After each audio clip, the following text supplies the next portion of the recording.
You didn't mean to commit the core crime. Nobody does. But there it is. A bare poster taped to the wall, a sad boob light overhead, a limp cushion slouched in the corner. These little choices add up.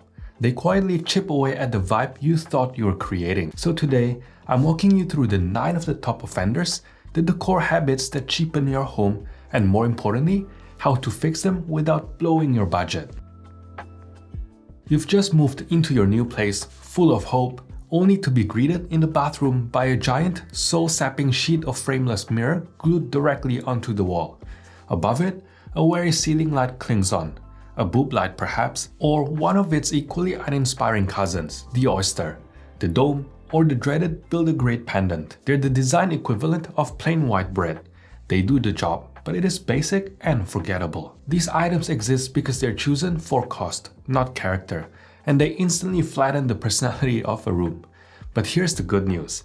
They're some of the fastest, high-impact swaps you can make. Take down that frameless mirror and replace it with something interesting. In other words, something frame. This could be a sleek metal frame that whispers modern sophistication, or a thick reclaimed wood border that wraps the room in warmth, or a vintage find that becomes the room showpiece. If it is glued to the wall, try an easy DIY overlay frame or mirror trim kit so you don't need to rip it out. The same magic happens with lighting. Trade that dull ceiling fixture for a pendant with personality or a stylish flush mount that doesn't make your home scream builder grade. Swap the unflattering mirror light with a fixture in a finish that ties into your taps or cabinet hardware. And remember to add more lamps. Aim for warmer bulbs around 2700 Kelvin in relaxing spaces and neutral white up to 4000 Kelvin in task areas, all with 90+ CRI so skin tones look natural. Put them on dimmers where possible. And avoid relying on just downlights, unless you like feeling like you're under interrogation. By the way, if you're trying to make your home feel more cohesive but don't know where to start, I put together a free guide called Secrets to a Beautiful Home. It includes a decorating checklist that'll help you spot those small, high-impact changes that instantly lift a space. This one is a total killer of style. Any decor that was bought in a moment of panic. You know the feeling? The room looks a little bare. And in a fit of decorative desperation, you grab the first thing that catches your eye at Target or Home Goods. Now, it is sitting in your living room, looking confused and slightly ashamed. Let's talk about the worst offenders. First, word art. Yes, I'm going there.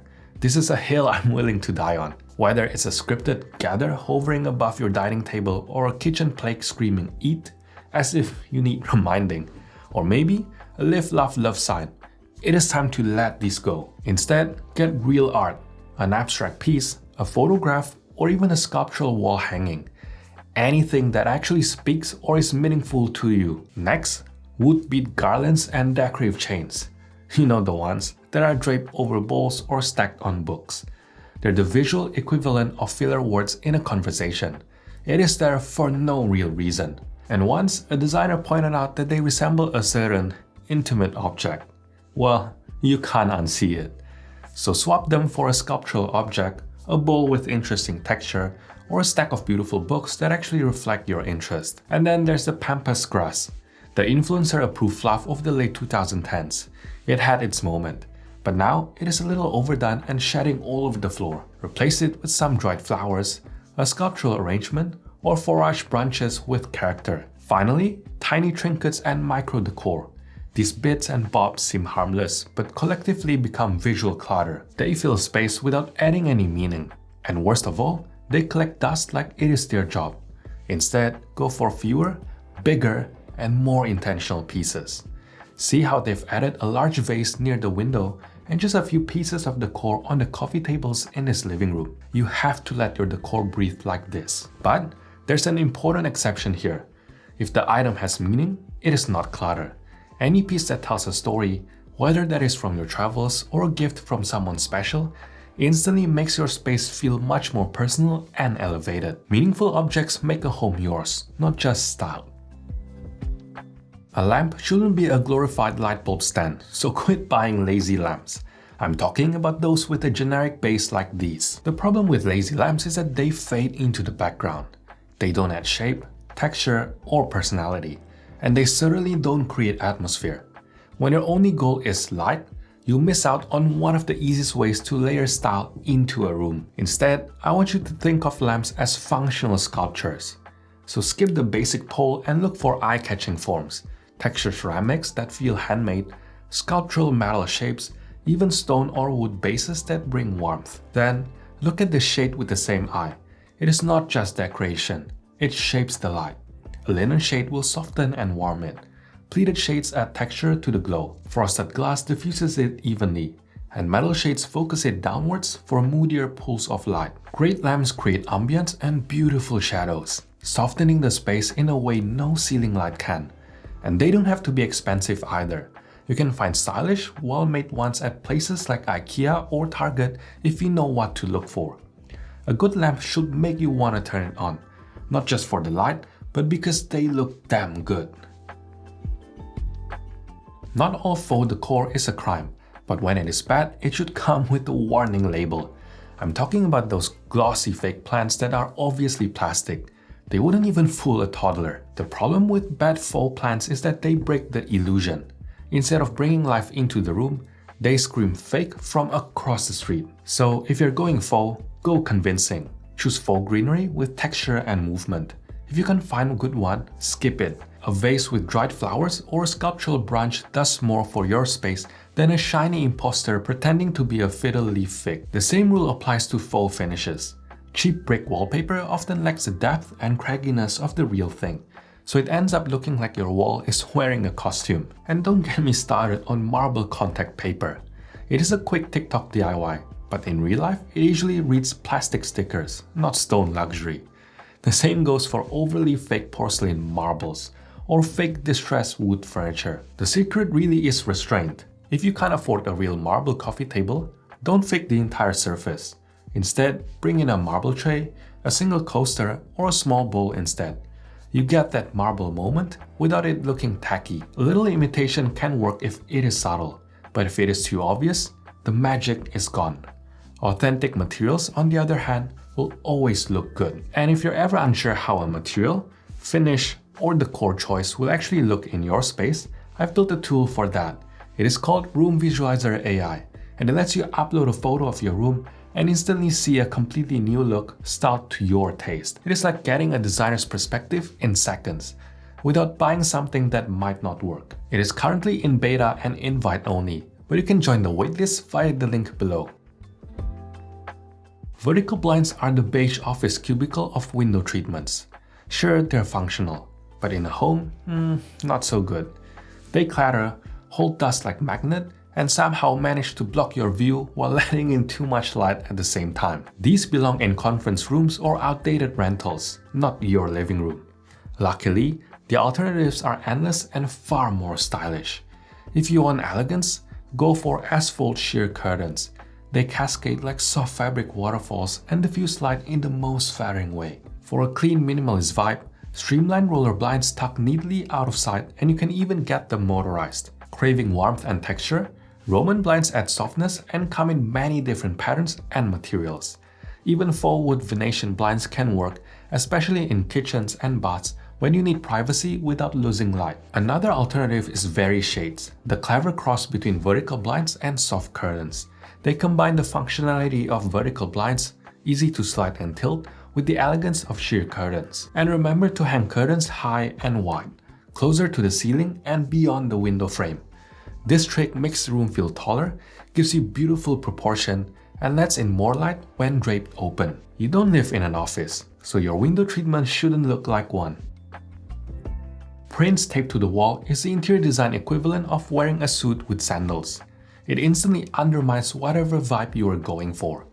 It feels temporary, like a dorm room that never grew up. The other problem is you're doing the art dirty. If a piece is worth putting on display, it is worth protecting. Framing isn't just about looking fancy, it's about giving the art a presence, making it feel intentional, and keeping it safe from fading or accidental damage. And if it doesn't mean anything to you, then why is it on your wall? Your wall should tell your story, not just fill space. If budget is the issue, you don't need a gallery framer. Even a $15 frame from IKEA or Target will instantly level it up. For a cleaner look, use consistent frame finishes across a gallery wall. It makes even mismatched art feel cohesive. You could have the most stunning cushion cover like a hand-woven silk one or artisan-dyed linen, but if what is inside is sagging, the whole thing will look, well, sad. The problem is that flat cushions instantly make a sofa or bed feel tired and unloved. They don't hold shape, and they don't invite you in. But how do you get those plump cushions you see in every glossy magazine and Pinterest board? The secret that interior designers won't tell you is to always size up your insert. If your cover is 16 by 16, use an 18 by 18 insert. That extra feel gives structure and volume, whether it is feather, down alternative, or even polyester. It doesn't matter how much the filling costs. The fullness is what gives your cushion structure. It is one of the easiest, cheapest ways to make your sofa or bed look instantly more luxurious.